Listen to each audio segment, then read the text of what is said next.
జగన్ గారు కావాలనుకుంటున్నావా చంద్రబాబు? మామూలుగా ఇప్పుడు వరకు జగన్ ఏం బాగానే చేస్తున్నాడు, మనం కాదనటం లేదు. పేద ప్రజలకి పెన్షన్లు అదేవిధంగా అనేక సంక్షేమ పథకాలు, అమ్మ ఒడి అంటూ ఇలా చాలా ఇస్తున్నాడు. అలా మీకేమన్నా వచ్చిందా? ఉంటుంది. ఏమొచ్చాయి? నాకంటే 2 సార్లు మగ్గం డబ్బులు వచ్చాయి. సో మగ్గం నేస్తారు కాబట్టి 2 సార్లు డబ్బులు వచ్చాయి. ఎంతెంత ఇచ్చారు? 24,000 ఎన్నిసార్లు? 2 సార్లు వచ్చిందా? అంటే 48,000 వచ్చింది. వచ్చింది నాకు. సో కాబట్టి నీకు మంచి చేశాడు జగన్. ఇంకా ఏమైనా పథకాలు వచ్చాయా? ఇంక పథకాలంటే మా తమ్ముళ్ళ పిల్లకి నాకు ఎవరు లేరు, కొడుకు ఒక్కడే.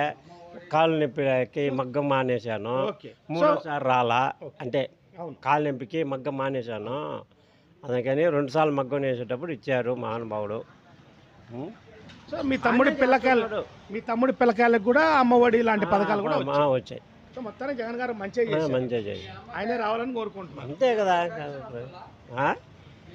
మా అమ్మకి పింఛను అప్పటి నుంచి వస్తుంది, అదిలే ఇప్పటి నుంచి వస్తుంది, అందులే ఇస్తున్నారు.